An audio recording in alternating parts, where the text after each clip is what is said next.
Al-Fatihah. Bismillahirrahmanirrahim. Tulisan Masail, Fasul Masail, Senin 18 Dzulhijjah 1443 Hijriah, 18 Juli 2022 Masehi. 1. Masalah membaca Al-Quran ketika haid. Pertanyaan: bagaimana hukum seorang wanita membaca Al-Quran ketika dalam keadaan haid? Jawab: pada dasarnya wanita yang sedang haid diharamkan membaca Al-Quran kecuali dalam beberapa kondisi tertentu dan dengan niat tertentu pula. Contohnya seperti ketika berdoa dengan menggunakan ayat-ayat Al-Quran, misalnya Rabbana atina fid dunya hasanah wa fil akhirati hasanah wa qina adzabannar. Itu sebenarnya ayat Al-Quran tapi dibuat untuk doa, niatnya untuk doa, maka boleh saja.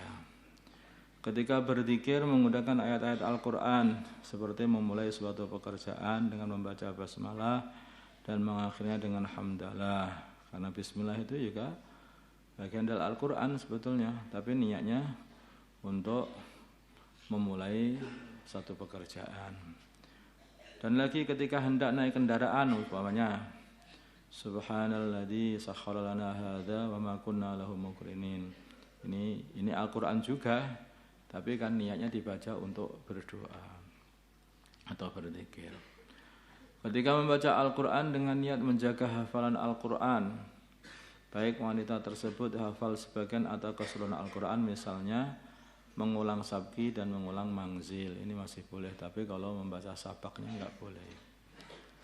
Ketika membaca Al-Quran dengan niat taklim atau mengajarkannya, ada orang yang mengajarkan Al-Quran yang dia itu dalam kondisi haid, ini masih diperbolehkan.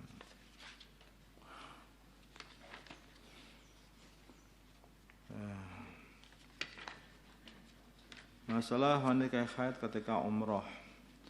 Ada seorang wanita berangkat umroh, ketika di atas pesawat ia niat ikhram. Dia niat ikhram sudah ketika di pesawat.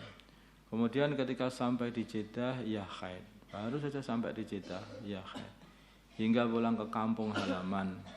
Sebelum pulang, pembimbing jamaah umrah berkata, kamu cukup baca doa-doa ini, maka tidak ada lagi larangan-larangan ikhram bagi kamu. Kemudian wanita tersebut membaca doa-doa tersebut dan pulang ke tanah air.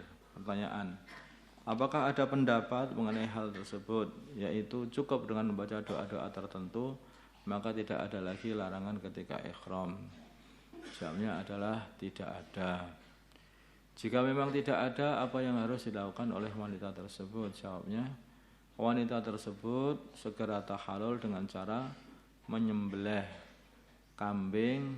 Tahallul itu melepaskan kondisi ikhramnya, maksudnya dengan caranya menyembelih kambing yang mencukupi sebagai korban seraya niat tahallul, memotong rambut minimal 3 helai dengan niat tahallul, dan ia wajib qadha umrohnya yang telah ia kerjakan jika umroh wajib, umroh pertama kali.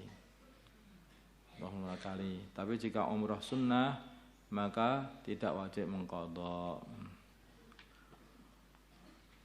Wis